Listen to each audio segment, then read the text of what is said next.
You ready to go? Yeah, there All we right. go. Welcome back in, everybody, to another episode of the TBT podcast.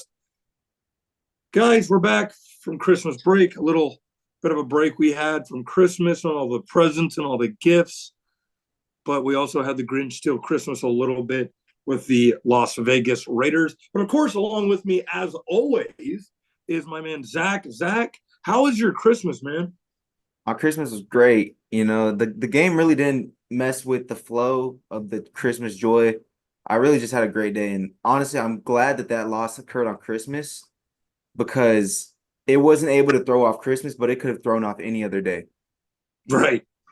Yeah, for sure. I mean, so for me, I had a great Christmas, with the family and friends. Um, and, of course, I was looking forward to watching the Chiefs play on Christmas. It was one of those games. And again, it's important, obviously we're on break, so we weren't able to dissect this game on Tuesday. But what can you say? I mean, it was bad. I mean, you had Aiden O'Connell did not complete a pass for three quarters, and it just falls on. I mean, it's almost like the game with the Patriots and the Chiefs in 2014 when the Chiefs beat the brakes off of them. And what did Bill Belichick say at the whole press conference after the game? It's on to On to Cincinnati. Cincinnati. It's on to Cincinnati. Like that's how I felt. I was like, that's one of those games you have to delete. Like at this point of the season, and it sounds dumb. Like I have a lot of Chiefs fans being like, "It's over. The dynasty's over. Like we suck. I'm taking my jersey up." And so it's like, listen, yes, I know how bad it is. I understand. Like this is a team that, like, we're gonna get into it. This is a team that could get bounced in the first round, 100%. But with that game, there's gonna be years you're not gonna sweep. You're not gonna always sweep the Raiders. You're not. You're not gonna always sweep the Broncos. Oops. Oh, That's almost like how our season's going. But you're not gonna sweep those teams. yeah. Okay, listen. We respond so much differently than every other team in the league. Okay, each fan base has their way of responding based off of how their team has been in recent years, and because we've been so good, every week it is doomsday, and every week it's like, how do we get back? We just might not get back this season because we don't have the personnel. We just don't have the offense to do that. And so we Mhm. react in this weird way. Like I bet if any other fan base or a fan of any other team watches our podcast or anyone else's podcast, they're confused because it's like most teams are mediocre most of the time. And when the way Mhm. we react to it, it's like it's completely just insane how we react to this because we think we're gonna get back. We're just a mediocre team this year. We're just like a division winner 10, 11 win team this year. And that just is what it is. 100%, and that's that. I mean, that's what they are right now. Chiefs Kingdom. It's again, if you can find a way to fix it, but at this point of the season, I'm not going to be the guy to say you can't fix it because we know what other teams have looked like. We know the Dolphins have looked better. We know the Jags have looked better. I'm not going to sit here and say it's unfixable, but right now, this is this team is more likely a team that could get bounced in the first round. That's what it's Yeah. looking like. Yeah. That's what's And looking like. like, But two things can be true. Two things can be true. Can they possibly get back to the AFC Championship game? Absolutely. But they have to find the right formula for it right now. They can't keep doing what they're doing and expecting, oh, it's going to be okay. It's going to be okay. And that's the thing is because they're going out, like they'll probably do this week, is they'll skip by a team with a backup quarterback, and then the next week they'll play bad. And then it's just a back and forth thing. But in the playoffs, you don't get a back and forth thing. If you play bad one game and you play good, no, there's none of that. If you play bad one game, you're done. So that's what I think they're kind of at now is there's that we'll be okay attitude, which, oh, yeah, okay, well, we lost to the Raiders. Oh, we go played Jamar Chase and the guys. Oh, yeah, it's Kumbaya. We won. And all of a sudden, it's like right back to the same crap. No, you can't do that once you get into the playoffs. yeah, we do not have plot armor like we normally do. Normally, we can go through a slump. It's fine. We're the main character. We're still going to get back to AFC Championship or Super Bowl. And I used to go in Instagram comments like in our slump in 2021, or even just like if the Colts beat us last year, I go into Instagram comments and be like, hey, but who's still going to be in the Super Bowl? I'm not doing that this year because I'm not confident in that statement. We do not have plot armor. And I feel like this is the first time in the Mahomes era, it's felt like we're really like down and out. Even though we're not out yet, we're Mhm. definitely like Down. down, down. Yeah, down. Yeah, I 100% agree.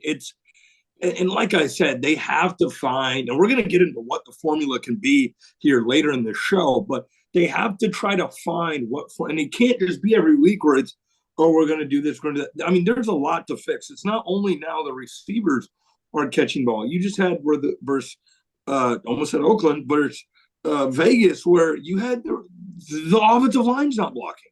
And yeah, you may say, well, you came to a game where the Raiders just looked like they wanted more. That's a problem in itself. When you still had a shot to get the first seed, you don't know what could happen with the Dolphins and Ravens. You don't know if all of a sudden, let's say the Dolphins win and you went out. You're the first seed. You are the first seed. You went out. You have the Dolphins go out there and win. You're the first seed. You never know what you get. You're still playing for seeding. So you shouldn't have it where the Raiders come in there and are more passionate and have more aggression. I mean, let's be honest. That was an old-fashioned beatdown. That looked like an old 70s, 80s tough John Madden Raiders team where they came in and they were physically just tougher than the Kansas City Chiefs. They were. I'm like, they stole Christmas. They were the Grinch who stole Christmas. They came in there, and as much as I hate to say it, and like I said, every year you're not going to sweep the West. I understand that. Every year you're not going to sweep the rest. But when you have a damn quarterback who did not throw a single completion for 3 quarters, and you can't score more than 3 touchdowns, that's a problem. Or 17 points. You can't get 17, 21. Like this, our defense is playing so well, and this is what frustrates me. This is why I almost would rather just say, you know what, the Chiefs, they're for sure a one and done team. They're done. They're gonna go in the first round and lose to the Colts or the Browns, or the Bills. But the way our defense is keeping in the games, it's like I can't, because if one person could just step up, this team, if they would be winning all these games. If they had one person on offense, just be like, oh wait, let me just not drop the ball. Let me just block right here. Like they would be winning like one drive. If they could put one drive together, the way our defense has been playing, a couple first downs, a couple not stupid play calls by Andy Reid, where would this team be? And that's what's so frustrating is I would never get this frustrated in the Alex Smith years, because I'm like, yeah, like we're a division team. We're going to go to the divisional round. We're going to lose, right? But when you have this much talent and you're this much of a Super Bowl team, you're like, stop doing these stupid mistakes and look at the other AFC. Everybody has been beatable. Well, there's only been one dominant team this year, is the Baltimore Ravens. The San Francisco 49ers just lost. They've lost to teams like the Minnesota Vikings with an injured team. There's not been one unstoppable team besides the Baltimore Ravens. If you're telling me, hey, they can get past Jacksonville, they can get past Miami or Buffalo, all those other teams that get got. And that's, I think, the most frustrating thing for me is when you have such a talented team just pissing it away this season with just some of this stupidity. Not because, some of the talent or whatever, because this is the same team as last year. This is. So the talent thing, that's where I get frustrating for me, is where they just said, we don't have the talent. Yeah, maybe we did fall into some luck, and Juju Smith-Schuster was that much of a help, or was Eric Bieniemy that much of a help? But just how they're just pissing it away, and that's what I really wanted to ask you. What is it? Is it just a focus, or what do you think just the number one problem is right now? It's focus, it's toughness, it's all those little things that go into being a professional athlete and being a winning athlete. It's not the skill. It's not having a bad quarterback, or I know our skill position players or our wide receivers elites are lacking, but if you watch, like, we are getting dominated ever since that Eagles game where we dominated in the trenches. We dominated the best trench team in the league in the trenches the entire game. Right. Ever since then, we've gotten beat in the trenches every single game. And it's toughness. It's resiliency. I don't want to say that because, I mean, like, they're athletes. They're probably doing everything they can to be in the best position to win. But sometimes the other team just outduels you in that area. And it's just, our O-line is so up and down. It's insane. Like, how do we protect Mahomes that well against Philadelphia with Reddick and Jalen Carter and Cox and all those guys? And then we go against a team that's basically just Max Crosby and then a few other solid players, and just allow pressure and then last week against, who did we play last week? New England. Even against New England, the game we won, we were allowing crazy pressure against them. And so it really even though our biggest weakness all year has easily been our wide receivers, we were winning games with bad wide receivers. We were 7-1 with the worst Yeah, receiving that's core in what. the league. Thank you, thank you.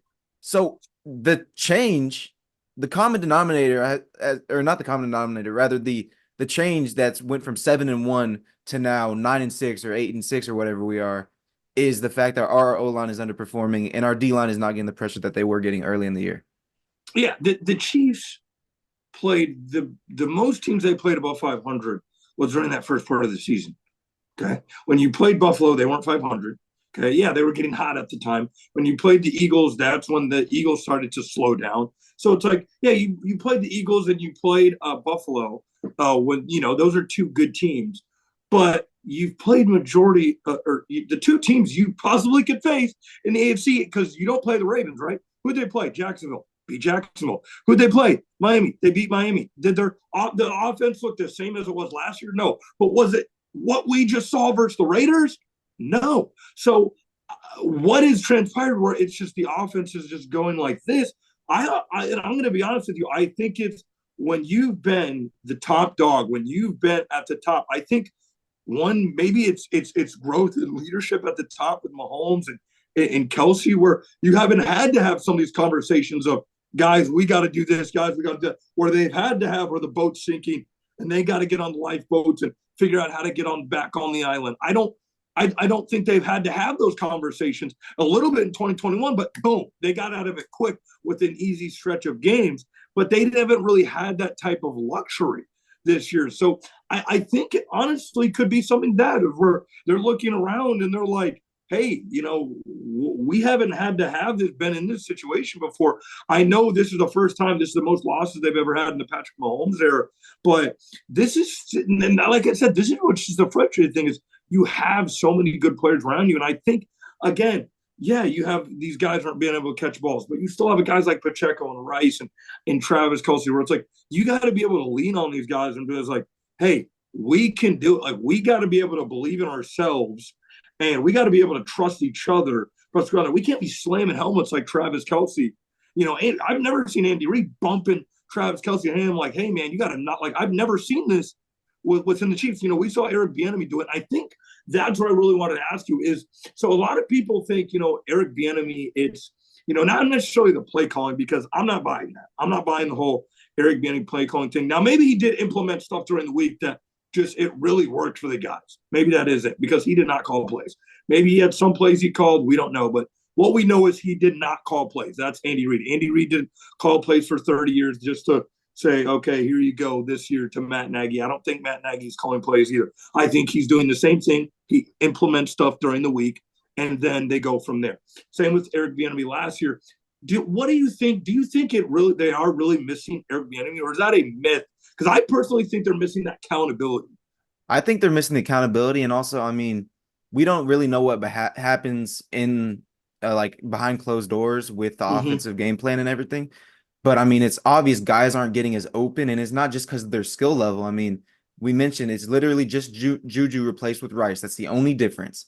And guys aren't getting open like they were last year, and that has to do with scheme. And even though Andy Reid is the brain behind this whole operation, it's not like Bieniemy was just sitting there and that Nagy can just do that. Because if you look at the difference in, separation on routes, the difference in just our efficiency overall in every single metric, we went from the best offense in the league to almost middle of the pack at this point, like probably middle of the pack at this point in the season. And so it's got to be I don't want to say blame on Nagy. Maybe we just underappreciated Bieniemy. Now, there wasn't much we could do about it. We can't promote him to head coach, and he deserved an opportunity elsewhere. But I think we definitely underappreciated him as Chiefs fans.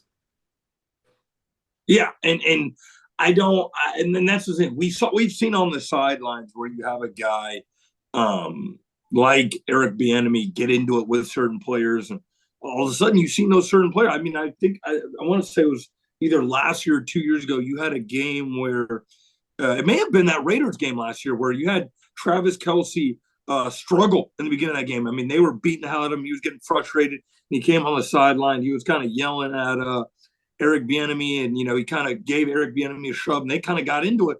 What happened after that? You saw Travis Kelce go out and have 3 touchdowns.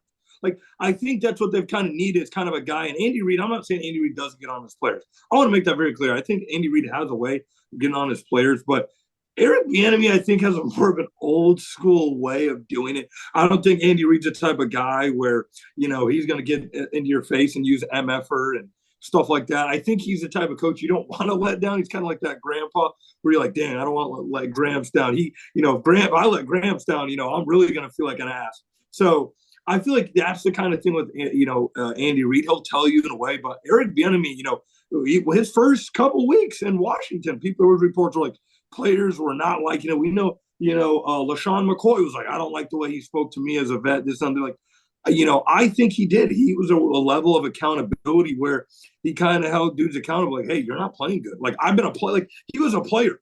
Like, he can sit there and be like, I've been in your shoes. Like, I know what it's like not to perform. I know what it's like, not to get touches, this, that, and the other. So I think that was kind of there too of, kind of that player coach relationship there. And this is an interesting one I saw was, do you think there's a possibility in 2 weeks he's back in Kansas City as a coach because Washington could clear house? Or do you think that's kind of out there?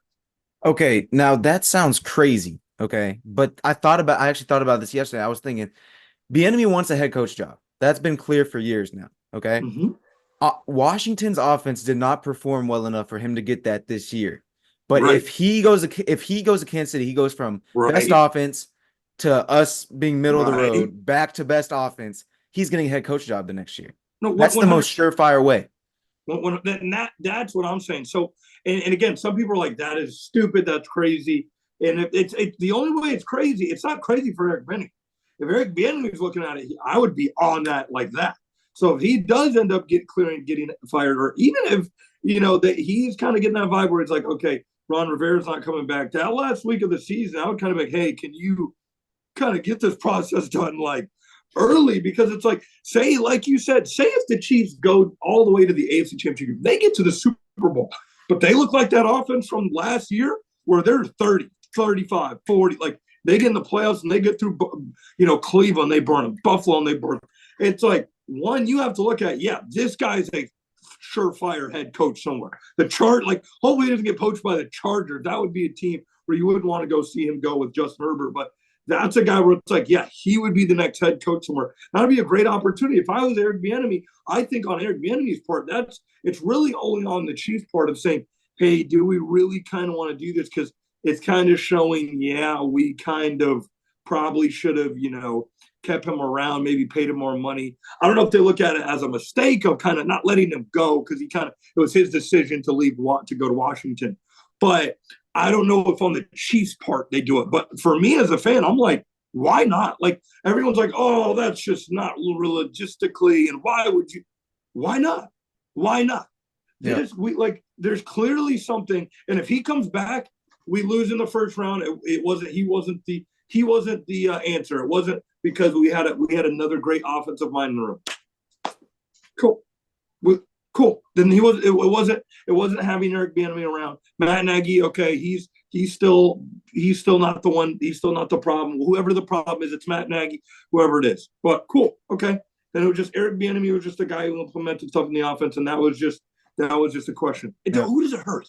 You know what I'm saying? The Chiefs probably already know the answer.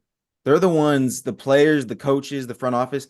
They probably know, is this Bieniemy being gone that's causing this? Right? We don't know because we don't know how much he's involved in the scheme. I know he's play called at times, and normally they revert back to Andy Reid, but we don't know how much of his creativity and his knowledge for the game actually goes. But the Chiefs know. Andy Reid knows. Patrick Mahomes definitely knows. Definitely knows. I would say the players definitely know. The players definitely know. Yeah. And something else I wanted to ask you real quick is, you also had a new wide receiver coach. So typically they had Greg Lewis, he was running backs and the rest of the wide receiver coach. Now they got Connor Embry. I'm sorry, Embry.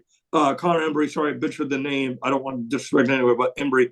Do you think that has something to do with it? Because Andy Reid is a guy who likes to give people chances. He likes to get coaches out there. But that could be it too. You have a guy, Greg Lewis, who played 12 plus years in the NFL, played under Coach Reid, played with Brett Favre, played with great quarterbacks really when he played in the league. Do you think that can maybe have something to do with it too? Is you kind of have new coaches in there, and it's like, is he not maybe, hey, you got to run here? Because the receivers don't even look like they're like, the receivers don't look like they're having fun. They don't. They don't look like they're playing that backyard football style anymore. And we all remember Byron Pringle, DeMarcus Robinson, right? Mid receivers. I don't even know if Yeah. some of these guys are still in the league, right? But what did they know how to do? They were running around looking for the ball. They knew how to do that. They knew how to run around and be like, hey, I'm just going to run around. I feel like with some of these receivers, and we had MVS, we had Sky Moore who was on the team last year. They're just kind of like, they don't look like they want to be out there, or they're having fun, or they're wanting to be out there, and they're so pressured on making a mistake. Yeah, Connor Embry, I don't want to go too hard on him because, of course, we don't know what's happening behind the scenes at practice, all that. I've heard that I've seen a lot of stuff online about he didn't earn this spot or whatever. Coach Reed Correct. did make a statement talking about how Rashee Rice has progressed so much from when they Mm-hmm. drafted him Yeah. to now, and he used that as like a positive for Connor Embry. And so I don't want to go too far in on him, but I did notice like the guys other outside of Rice aren't progressing. Sky Moore hasn't progressed. Correct. MVS, I mean, he's later in his career, but he's not playing the position well, which has to do with Right. coaching. A But decrease last year. yeah, but like I said, like it's hard to go at a position coach. It's a lot easier to go at a head coach because they're the brain that makes everything run and function, and you Mm-hmm. can tell if they're dysfunctional. But as a wide receiver coach, you really can't tell from the outside view. Yeah, and again, like I said, we don't know.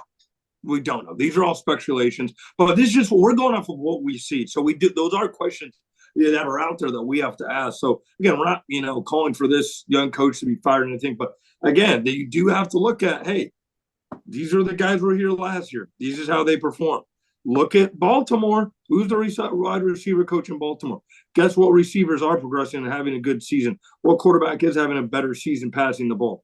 Greg Lewis is in Baltimore. What have those look at some of these receivers that are playing in Baltimore? They're having a lot better. Bateman's having a way better season than he was last year, dropping all those passes. Now you get bring Greg Lewis over there, and he's having a great season. So those are some questions you have to ask yourself. Hey, some of these guys go over here, they get poached by teams because you're winning. Like you're winning. These other organizations are like, thank you, I want a piece of that. So they're winning over here. But we're gonna get into the Bengals. This is a game I was looking forward to, and I'm gonna be honest, you guys may not believe it. This is a game I wanted Joe Burrow out there, especially the way Joe Burrow was playing early on in the season. I was like, hey, he's got Browning's got just as many wins as Joe Burrow right now, but it's still Joe Burrow. But this is a game I wanted to see Joe Burrow out there. But hey, we got Browning. Yes, Browning. The Cinderella story is kind of coming to the end. But hey, with the way the Chiefs have been playing, you never know. But we're gonna get into this game. The first thing I wanted to get into is the injury report. Is we got a little bit of banged up guys. The first one I want to talk about is L'Jarius Sneed. Well, I don't want to talk about Sneed. We're going to kind of come back to him though. But L'Jarius Sneed was on the injury report. He was limited. Some of the other players on the injury report is that you have Isaiah Pacheco did not participate in practice today with still that concussion. Hopefully tomorrow. So tomorrow's the kind of thing I'm looking at where if it's limited, then you're kind of positive. Obviously, Thursday practice, usually guys don't play on Sunday if they miss on Thursday. But tomorrow, hopefully he's limited. He's limited tomorrow, then we can kind of have some hope. But he did not practice today as we record this on Thursday. Donovan Smith looking like he's not going to play. We're going to have another game of Wendell Morris. I'm wearing my Oklahoma jacket because they are playing right now in a bowl game, and I've not checked the score right now as we record this. Hopefully they're winning. But yeah, we're going to have to go back to the Oklahoma boy who did not have a good game last game. And then lastly, we got Kadarius Toney. He's not even listed on the injury report. He just I put bench next to it because he didn't participate and it doesn't have a reason why. So I'm like, okay, I guess we're just done with Kadarius Toney, which I don't mind. And then McCole Hardman still out with some injury stuff, and he did not participate. So yeah, we have those guys on the injury reports. I don't know if you saw any of those injuries. Are any of those really concerning to you? Sneed's concerning because they have Chase, They have and Chase, right? that's not good.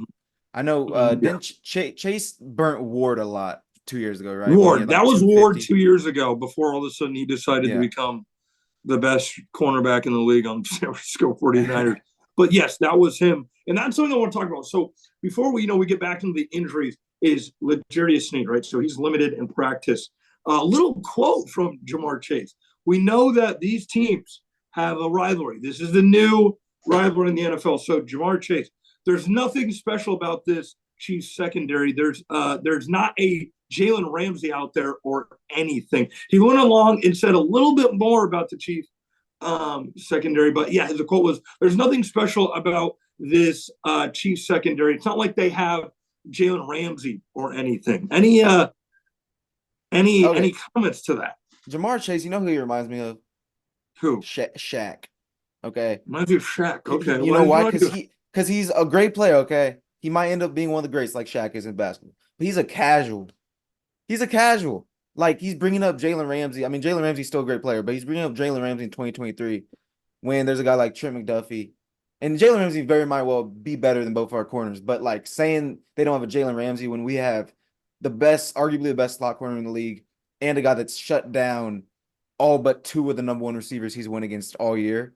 Like, he's a casual.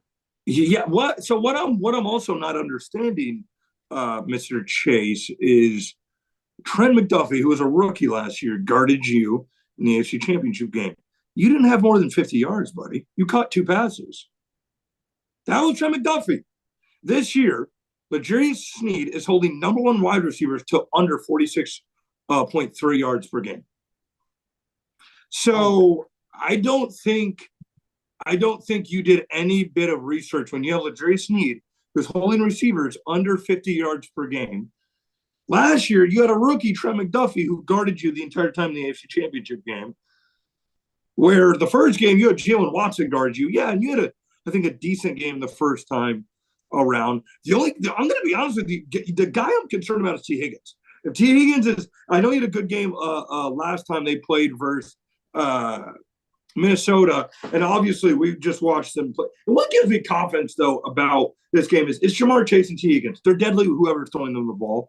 But the Jake Browning Cinderella story looked like it came to end when you just had Mason Rudolph and company just absolutely destroy them. And here's the thing, I put money on the freaking Cincinnati Bengals. So apparently the Bengals want to play like absolute crap when you got Mason Rudolph over there. I guess it's Christmas time, so Rudolph came to play. But I think this can be a good game. But Jamar, listen to me, Papa. How dare you? Like, if you would have said, you know what, like, I'm going to get mine. It's the Chiefs. Like, yeah, I know you're not going to compliment the Chiefs defense because that's not what you do. Like, that's the smart thing you should have did. How many times, I'll ask you this, how many times do you see a team talk trash before the game and then it end well for them? How many times do we see that? Seldom. Never. You never see a team talk trash before the game and then after the game be able to just back it up. I rarely ever see that. Hey, Look what happened in the AFC Championship. Look what happened in the regular season when Justin Reed was talking trash about the Bengals. Sneed. Hey, early in the season, we were just talking about McDuffie, okay? PFF had McDuffie, who's getting sacks, forced fumbles. And then as the season goes on, we get these numbers for Sneed. And we really, yeah, sure, he leads the league in penalty yards. That's fine. He's going up against the best of the best every single week. He's went up against every elite wide receiver in the league, basically. Every single one of them. Right. And he puts him in a box. In a box. And this is a contract year for him, which makes me sad because the way he's played, he's going to get big money from a team like, I don't know, like the Texans or the Bears or something like that. Right. And that makes me very, very sad because he's been my guy since he was drafted. Since he got that pick in his first career game, he's been my guy. And so he's on a mission. He's gonna clamp this ugly dude. No, absolutely. And that's the biggest thing. It's like you may have to lose big name guys this offseason just to try to keep a guy like L'Jarius Sneed around. Because like you said, there's going to be people to come and try to poach him. Like you may have to lose Chris Jones and Tranquil and some other guys just to be like, hey, to be in that conversation around L'Jarius Sneed to bring him back. You may have to move some things around to keep L'Jarius Sneed the way he's been playing. And that's what I'm understanding. It's like, if I know, like I get Jamar Chase, like I said, he's not going to be the guy to give anyone credit, but at least do yourself courtesy. Be like, well, we'll be ready. We'll be ready. If they ask you about the Chiefs secondary and how well, like they reported it, how well the Chiefs secondary has been, you go, we'll be ready. They got some guys over there, but we know who we are. We'll be ready. That's the smart approach. That's the I'm not going to say anything, but I'm going to kind of say something approach. But to say they don't got nobody special, they don't have a Jalen Ramsey. You wish it was Jalen Ramsey over there. Because like you said, L'Jarius, who else do you guys want L'Jarius Sneed to shut down? Name them. You name me a top receiver, L'Jarius Sneed has shut him down this season. Anyone other than Courtland Sutton. Yeah. Even Courtland Sutton, like I said, he has had over 300 pass plays. We got to remember, because on that touchdown, Courtland Sutton scored in the back of the end zone. That was not L'Jarius Sneed. Sneed has had over 300 pass plays, 0 touchdowns, 0. Do you know how impressive that is with the receivers he's went up against this year? So, Jamar, I would get if you're a little bit more confident if Joey B was out there, but this is a different JB. This is Jake Browning, who just again played abysmal versus a Steelers team who was fighting amongst themselves. And now you have a Chiefs team who all week in the media have had to hear how we're trash, how we're bad, how the dynasty is over. I mean, I've heard some of the most wild things, rightfully so. And this is good. I mean, this is probably good for the Chiefs. So, again, I think this is a game where the Chiefs have to come in a little angry. This is a game where, I want to see Kelsey angry. I want to see Mahomes, after he scores a touchdown, angry. You get some flags and trash talk and taunting. I want to see that. I want to see that. I want to hear him. I'm here. Yeah, exactly. I'm here. So those are some of the things I want to see from the Chiefs. Is there anything, you think the Chiefs this week where you're like, if you want to see that turnaround where it's not, we need Eric Bieniemy, we need this to happen. What is it this week where you're saying, you know what? If they can do this little things because of how good you have the defense, this is how you have to have yourself the last 2 games of the season before it's win or go home to kind of get yourself the most confident way to get that out. Forget defense. Scratch that. How do you fix your offense so you can complement your defense? This is a lot to ask for Mahomes, because he's not been given a good hand this year. Okay. I'm not going to lie and say that it's been him, that he's been the main issue, but he has to trust his guys, because the past few weeks, there has been 0. How many times has Mahomes dropped back and just looks around, doesn't find anyone, starts running, and then throws an incomplete pass on the run? How many times is that going to happen? Like in the Patriots game, there was something like, I don't know if it was the third quarter or what, or not the Patriots game, the Raiders game, 5 consecutive snaps where he's not getting the ball out within 4 or 5 seconds, which it's not just the receivers. I mean, they might not be very open, but you got to at least try to get the ball in there at some point. Okay, if he shows trust in his receivers, when we were 7-1, they might have been dropping. They might have led the league in drops, but he was throwing the ball to them, and we were moving the ball decently well. Ever since, I don't know, the Philadelphia game, or maybe some other game where we made a game-winning drop or game-losing drop, he just has not trusted them at all, and our offense has stalled out completely. Yeah, and I agree. I think the main 3 things were, again, this isn't where it's the Chiefs are getting blown out. The Chiefs are like, as bad as it's been in every single one, in whatever team you want to bring up. Like I said, it's not about having to go beat the Eagles or having to go, like, if you want to say the Eagles, hey, they were down to the wire with the Eagles. That's an NFC team. That's a team you would possibly have to play in the Super Bowl. That's way ahead. It's really about Miami, possibly Buffalo. All those teams were down to the last millisecond. That comes to what you just said. That's really what it is. And I call it 1, 2, 3. First read, second read, third read. And I think a lot of the times it's either coaching is some of these play calls is all of a sudden we'll see a game where we have the rhythm. The rhythm is like this. And all of a sudden we change the rhythm to just everywhere. It's everywhere now. It's everywhere. It's we're going like this now instead of it was on rhythm. Okay, get it out to Richie James. Boom. Get it out to Travis Kelce. Boom. Run the ball. You have a defense. We do, right? We can both agree we have a great defense, right? Top 5, top 10. What do you want to say? Top 10, top 5 defense, right? arguably. Easy. Isaiah Pacheco's been playing great football. Clyde has been playing good football. Lean on those guys. If you can even lean on a guy like Jerick McKinnon. Right now, Patrick, you're going to have to be boring. If Tom Brady won a Super Bowl with the Bucs being boring, how many that Bucs team looked dead until they got going the last 3 or 4 games in the season. They looked dead. I remember saying, "Oh, this team is dead." Even versus Washington, when they were struggling with Washington, oh, they may get past Washington, they'll lose to the Saints or somebody. What'd they do? No, we'll lean on Fournette. We'll check it down to Mike Evans every now and then. We'll check it down to Godwin every now and then we'll run it with our running backs. We'll play good defense. That's what it is. It's these teams are playing safe football versus us. We all know that. These teams play safe football. You just had the Raiders who scored 2 field goals on offense. 2 field goals on offense. And you can say, well, yes, Zach, Jayden, that's the Raiders. Buffalo, they had 1 touchdown that wasn't off of a turnover. Oh, no. Or maybe it was a touchdown and a field goal. This is the same Raiders that literally just put up 63, and we hung to 2 field goals. Right. They just put up 60. So it's not like, I know they're the Raiders, but they're not like Scrubbington Raiders, like bottom 3 Raiders. No, and they're an 8-9 team. And we've said all year that we just have to not make mistakes, but we didn't really make as many mistakes last game, it seemed like. We were just bad. Like, it was just inefficient. I know we had those 2 red zone turnovers. I mean, touchdown, whatever. That was bad. No. I'm tripping. We made so many mistakes, it's not even funny. I was thinking about the wrong game. We made the entire first 4 drives, basically, other than that touchdown drive, was just mistake after mistake after mistake after mistake. So yeah, and that's literally what it just and it's so crazy. It's like, and you guys may think, oh, Jayden and Zach, you guys are kind of a broken record, but it's like, well, yes, if you literally, even like you said, early in the season, well, we weren't turning the ball over as much, right?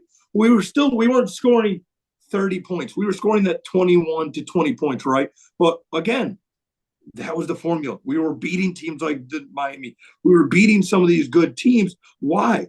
Why were we winning these teams? Because we were like, hey, let's just not turn the ball over. Hey, we may punt here and there. We may have guys drop passes, but guys, just don't turn the ball over. Let's just not turn the ball over. Let's just not make stupid mistakes. Let's not give teams short porches to go score. Let's not give them free points. And that's what it came down to versus Buffalo. When Mahomes threw that interception, it was right there. It was on the other side of the 50. Boom, they gave it to Cook. 2 plays later, they scored. After that, they scored 1 touchdown after that. 1 touchdown. So, again, the Chiefs' defense is doing their part. I just think if the Chiefs, and you may say, oh, well, you're not going to win a football or win a Super Bowl being safe.